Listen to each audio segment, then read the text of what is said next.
Hello dear students, as usual I am Navneel God from Tagore School Parvatsar and we are studying our mathematics book of class 5th in this video. Dear students, as you know we are solving the exercise 2 in these days. इन दिनों हम लोग ये exercise 2 कर रहे हैं and we have completed in our previous video up to question number 11. Question number 11 तक मैंने आपको अपनी नोटबुक में सॉल्व करके बताया था और क्वेश्चन नंबर 12 जो है वो मैंने आपको होमवर्क में दिया था और वो होमवर्क आपने कर लिया होगा, मैं आशा करता हूं. I have given only one question to you for homework. केवल एक ही क्वेश्चन मैंने आपको होमवर्क में दिया था और इसमें करना क्या था. Rama bot A table for this and Radha bot A table for this. Rama ने टेबल इतने में खरीदी, राधा ने टेबल इतने में खरीदी. स्टेट यानी कहें the difference in the cost of the both, दोनों की कॉस्ट में डिफरेंस कितना है. तो इसमें सब्ट्रैक्शन करना था. जो भी बिगर नंबर है उसको अपर साइड में लिखना था. तो यहाँ पर ये वाला बिगर दिख रहा है, यहाँ पर टेबल और टेबल इसने रमा ने खरीदी 3450 में और इसने खरीदी 2000 में. तो ये वाला जो नंबर है वो अपर साइड में लिखना था, ये क्योंकि ये बिगर है, और ये लोअर साइड में लिखना था और साथ में लैंग्वेज भी लिखनी थी. तो ये सारी चीज़ें मैं एक्सप्लेन कर चुका हूँ पिछले वीडियो में और ये आपने 12th जो क्वेश्चन है वो कर लिया होगा. अब हम बात करते हैं क्वेश्चन नंबर 13 की. आज हम क्वेश्चन नंबर 13 से स्टार्ट करने वाले हैं. तो सबसे पहला क्वेश्चन है फाइंड द सम. फाइंड यानी पता करें, द सम यानी जोड़, जोड़ का पता करें, सम करें, of greatest and smallest number.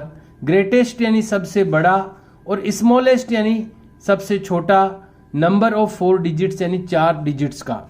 4 number की तो अब ये कैसे करेंगे हम, क्वेश्चन आपको नोट डाउन करना है, मैं इसका सॉल्यूशन आपको बता रहा हूं. Question number 13. तो सबसे पहले यहां पर आपको कहा गया है कि find the sum of greatest and smallest number of 4 digits. तो पहले हमें लिखना है greatest 4 digit number,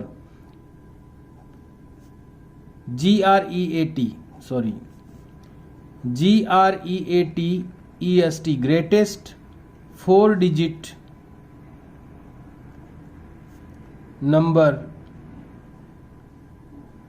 greatest 4 digit number क्या होता है. 9 को अगर 4 टाइम आप लिख देंगे तो ये ग्रेटेस्ट 4 डिजिट नंबर हो गया. जितने भी डिजिट का ग्रेटेस्ट बनाना है उतनी डिजिट आप 99 लिख दीजिए तो ये ग्रेटेस्ट 4 डिजिट नंबर हो गया.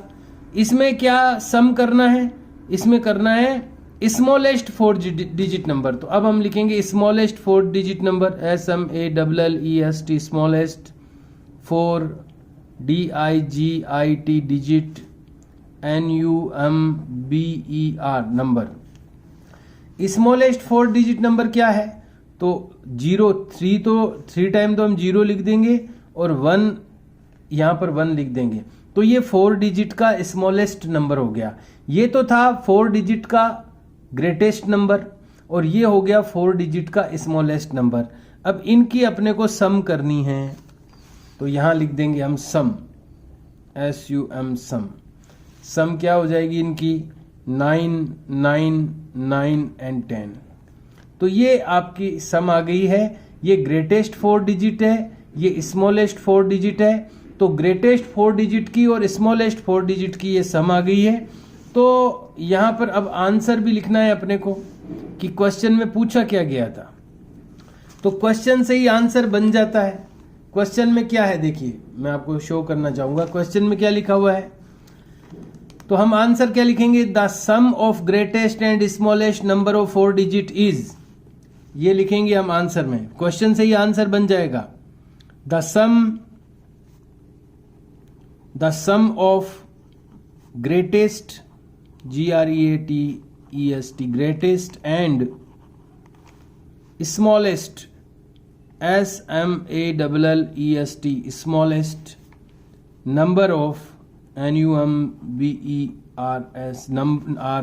number of 4 digit FOUR DIGIT digits S is greatest और स्मॉलेस्ट 4 डिजिट नंबर की जो सम है वो है कितनी, हमारे पास क्या आया 10,999। इस तरह से हमने ग्रेटेस्ट 4 डिजिट और स्मॉलेस्ट 4 डिजिट की जो सम थी वो कर ली। अब देखते हैं अगला question, question number 14। Question number 14,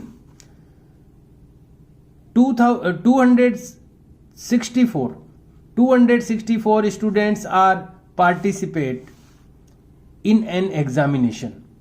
एक एग्जामिनेशन में इतने स्टूडेंट्स ने पार्टिसिपेट किया यानी भाग लिया। कोई एग्जाम था, उसमें कितने स्टूडेंट्स ने पार्टिसिपेट किया, 264 स्टूडेंट्स ने भाग लिया उस एग्जामिनेशन में। आउट ऑफ देम का क्या मतलब होता है, उनमें से, ये जो स्टूडेंट्स जिन्होंने इस एग्जाम में पार्टिसिपेट किया उनमें से, आउट ऑफ देम का मतलब है उनमें से 194 वर पास्ड। जितने लोगों ने पार्टिसिपेट किया था उसमें से इतने पास हो गए। Find the students who were failed, पता करें उन स्टूडेंट्स का जो कि फेल हो गए। तो इसमें देखिए इतने स्टूडेंट्स ने तो पार्टिसिपेट किया यानी भाग लिया और इतने हो गए पास, तो जो बच गए वो फेल हो गए। तो करना क्या है इसमें, सब्ट्रैक्शन। तो इसमें क्या है देखिए, कुछ क्वेश्चंस मैं आपको रिटर्न में नहीं बताऊंगा, मैं केवल आपको एक्सप्लेन कर दूंगा, करने आपको है वो। तो इसमें आपको क्या करना है, सबसे पहले आपको लिखना है स्टूडेंट्स वर पार्टिसिपेट। पहली लाइन लिखनी है आपको स्टूडेंट्स वर पार्टिसिपेट, फिर आपको ये नंबर लिख देना 264, ये सामने लिख देना है। फिर से बोल रहा हूं, पहली लाइन लिखनी है स्टूडेंट्स वर पार्टिसिपेट डैश लगा के 264 ये लिख देना है। 1 बॉक्स में 1 डिजिट लिखनी है, ध्यान रखना। फिर सेकेंड लाइन में लिखना है वर पास्ड। सेकेंड लाइन में क्या लिखना है, वर पास्ड यानी पास हो गए। फिर उसके ठीक नीचे ये वाला 194, ये ठीक नीचे लिखना है उसके ऊपर वाली नंबर के।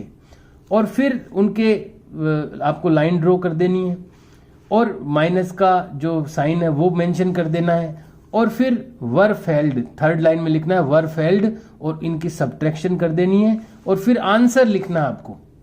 आंसर में क्या लिखेंगे, the students who were failed. Answer में लिखेंगे, ये तो इतनी देर तो हो गया सॉल्यूशन, अब आंसर लिख रहे हैं हम, the students who were failed is या are, the students who were failed are यानी हैं कितने, जो भी आपके आंसर आता है सब्ट्रैक्शन का वो आपको लिख देना है इसमें। इस तरीके से आपको ये क्वेश्चन करना है। क्वेश्चन नंबर 13 मैंने करके बता दिया आपको, 14 जो है वो मैंने आपको एक्सप्लेन कर दिया है कैसे करना है। अब 15 जो इजी क्वेश्चन होंगे वो मैं आपको एक्सप्लेन करूंगा, जो थोड़ा टिपिकल होगा वो मैं करके बताऊंगा आपको।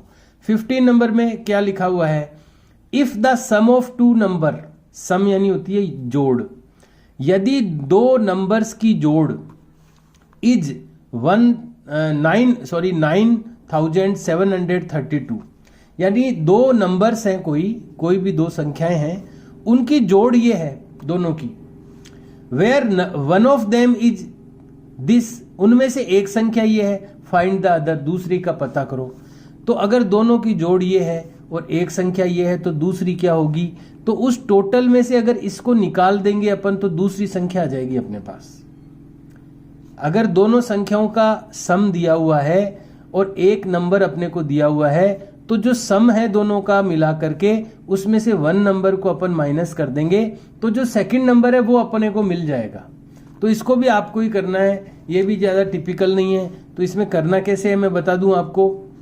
फर्स्ट लाइन आपको लिखनी है the sum of 2 number, the यहां इफ मत लिखना, the sum of 2 number, 2 number की सम ये लिख देनी है। सेकंड लाइन में क्या लिखना है, वन ऑफ देम इज, ये दूसरी लाइन में लिखना है और ये नंबर लिख देना है। ध्यान रखिए 1 बॉक्स में 1 डिजिट लिखनी है, ये भी पीछे से लिखना शुरू करें आप और 1 बॉक्स में 1 डिजिट लिखें, फिर लाइनें बना दें आप, ड्रॉ कर दें और उसके बाद में थर्ड लाइन में लिखना आपको the other number is, the other number is, दूसरा नंबर है। फिर इनकी सब्ट्रैक्शन कर दें आप, इनकी सब्ट्रैक्शन करनी है। और यहां पर क्या था, यहां पर भी सब्ट्रैक्शन थी, ठीक है ना। यहां पर एडिशन थी, लेकिन खाली एडिशन सब्ट्रैक्शन ही नहीं करनी है, आपको आंसर भी लिखने हैं और तरीके से करना है, जो लैंग्वेज में बता रहा हूं उस लैंग्वेज को लिखते हुए। और ये आपने कर लिया, द अदर नंबर इज, आपने इसका सब्ट्रैक्शन कर लिया। फिर आंसर क्या लिखना है, आंसर लिखना आपको the second number is, the second number is, और फिर आपका जो भी आंसर आता है सब्ट्रैक्शन से वो आपको लिख देना है। और देखिए इसमें आपको ये पीछे आंसर शीट भी दी हुई है, इस बुक के पीछे आप देखेंगे तो ये अपना क्या चल रहा है, देखो एक्सरसाइज 2 चल रही है ये। तो इसके पीछे आप देखोगे ना तो यहाँ पर आपको 2-3 पेज पीछे ना, पीछे से 2-3 पेज उल्टो आंसर की दी हुई है। इसमें आंसर, इसमें देखिए ये चैप्टर 2, ये एक्सरसाइज 2 का, ये जैसे अपने अभी मैंने जो बताया वो है 15th है ये।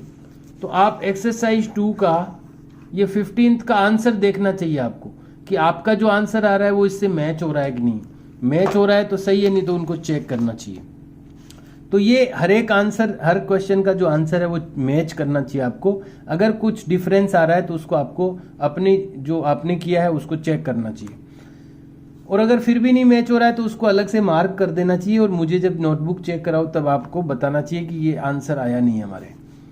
अब हम बात करेंगे 16th क्वेश्चन की। Question number 16, 125 metre cloth is required, 125 metre cloth is required यानी इतने कपड़े की जरूरत है, रिक्वायर्ड यानी जरूरत है, टू मेक 3 कर्टेन्स, 3 पर्दे बनाने के लिए इतने कपड़े की जरूरत है।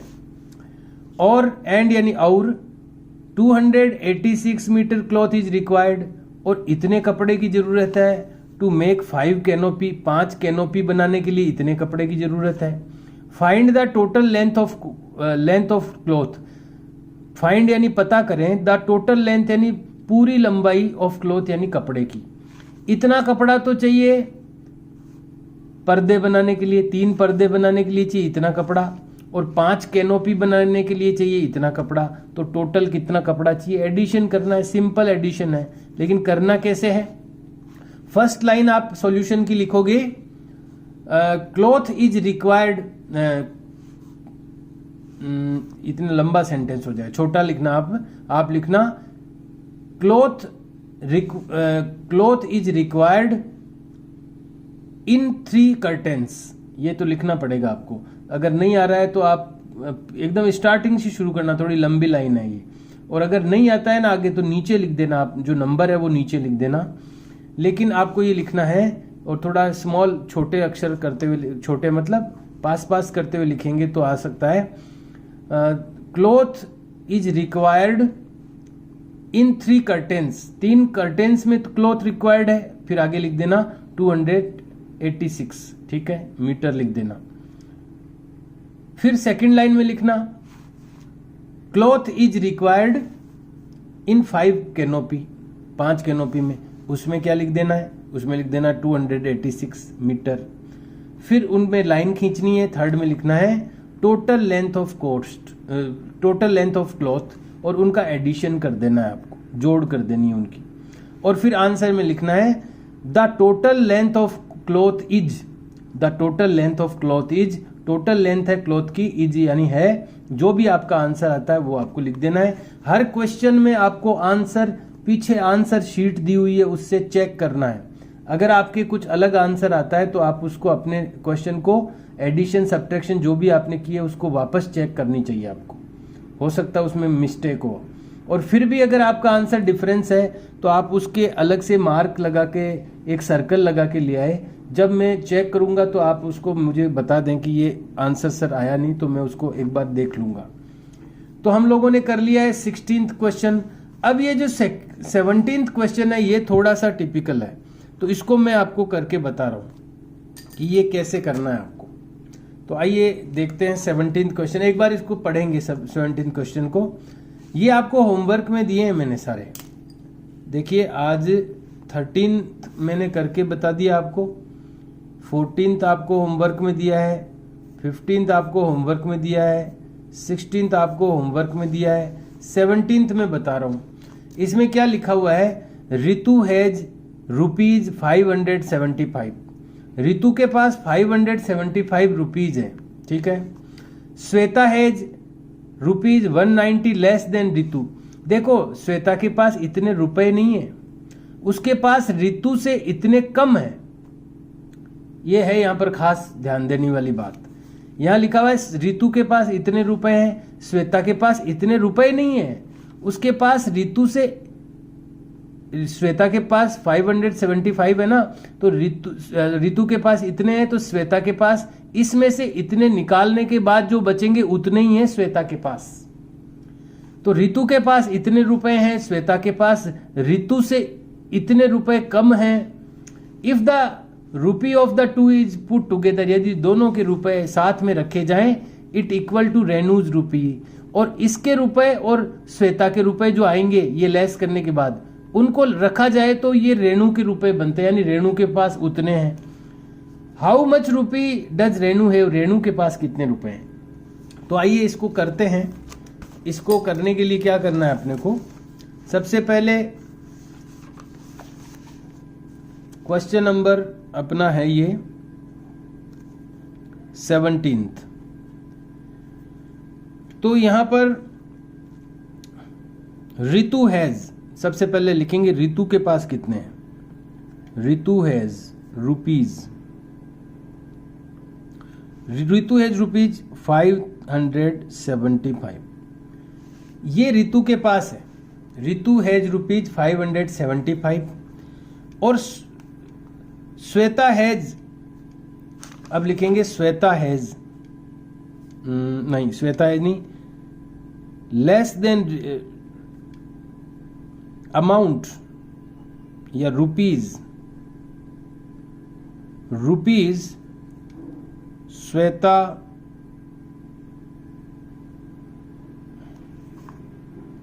SWETA, Shweta rupees, Shweta has less,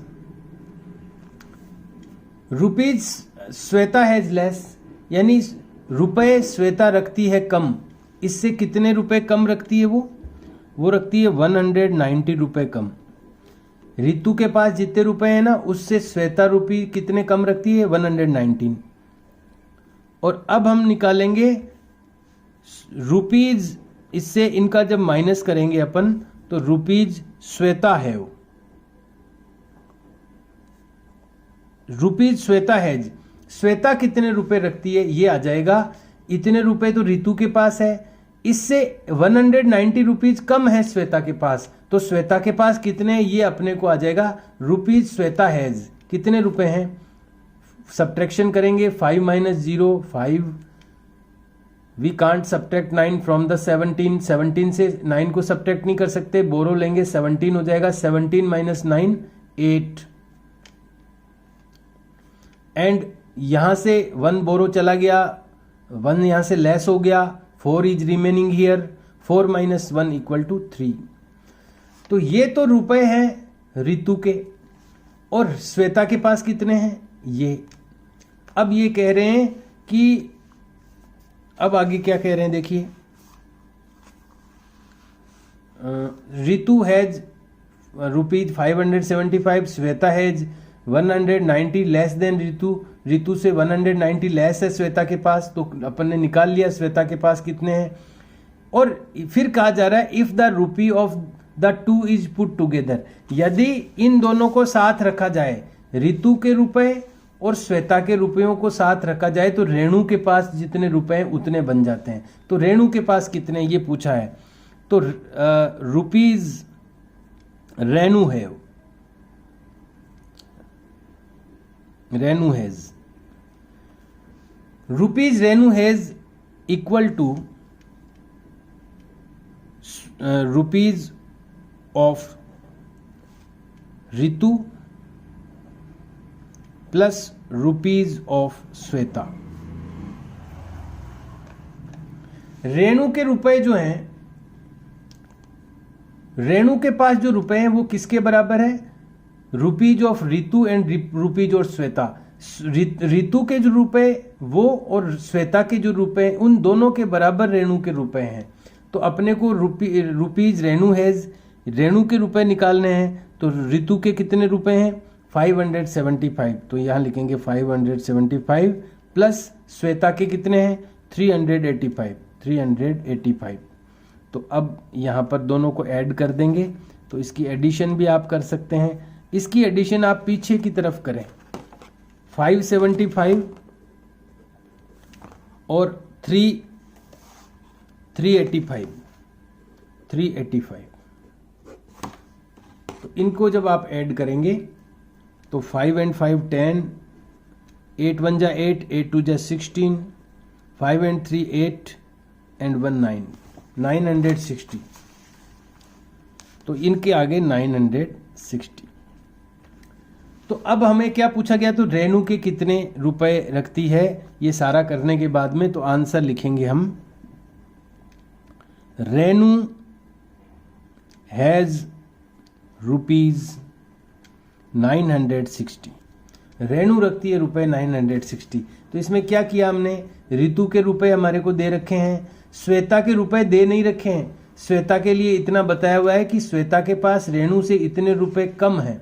तो हमने कितने रुपए कम है उसको लेस किया, तो श्वेता के पास कितने हैं ओरिजिनली में वो आ गए। अब ऋतु के भी आ गए, श्वेता के भी आ गए। अब रेणु जो है तीसरी गर्ल है, ये थर्ड गर्ल है। तो रेणु जो है वो कितने रुपए रखती है? तो वो इन दोनों के रुपए के बराबर रुपए रखती है। तो इस ऋतु के रुपए और श्वेता के रुपए इन दोनों को ऐड किया हमने, तो रेणु के रुपए आ गए। और प्रश्न में यही पूछा है लास्ट में कि रेणु कितने रुपए रखती है। तो हमने आंसर लिखा है रेणु हैज रुपीज 960। तो देखते हैं इसके आंसर आते हैं क्या ये। तो ये है कौन सा क्वेश्चन? 17th। ये देखिए 17th क्वेश्चन है। ये 960 रुपीज। आंसर मिल गए ना, अपने मैच हो गए। 960 अपने भी 960 आ रहे हैं। तो इस तरह से हर क्वेश्चन का जो आंसर है वो आपको देखना चाहिए कि आंसर अपना मैच हो रहा है कि नहीं हो रहा है। अब देखिए, ये आपको मैंने आज जो है ना कुछ क्वेश्चंस तो मैंने आपको एक्सप्लेन किए हैं और कुछ क्वेश्चंस मैंने करके बताए हैं। मैं आपको फिर से एक बार बता देता हूं। 13 तक अपने किए हुए थे, नहीं 12th तक अपने पहले किए हुए थे। आज 13th मैंने करके बताया। 14, 15, 16 ये तीनों आपको करने हैं। कैसे करने हैं वो मैंने बता दिए हैं आपको। और 17th मैंने करके बता दिया है। और 18th भी जो है ना मैं आपको बता सकता हूं, लेकिन मेरे को लगता है सफिशिएंट है। आज समय अपना कंप्लीट हो गया है, तो नेक्स्ट टाइम अपन करेंगे। अभी आपको ये कितने क्वेश्चन करने हैं आज बता देता हूं मैं। आज आपको 13, 14, 15, 16, 17 तो कितने हो गए? 1 2 3 4 5। ये 5 क्वेश्चंस आपको अपनी नोटबुक में करने हैं। Dear students, we will do the next questions in our next video. अगले वीडियो में हम अगले क्वेश्चंस करेंगे। Please do the written work in a proper manner. कृपया ठीक तरीके से अपना वर्क करें। Make the writing better. जो राइटिंग है आपकी हैंड राइटिंग वो ज़्यादा अच्छी बनाने की कोशिश करें। And try to do the work in a very good handwriting. बहुत ही सुंदर हैंड राइटिंग में अपना वर्क करने की कोशिश करें। Okay dear students, we will meet in now next video. See you and bye.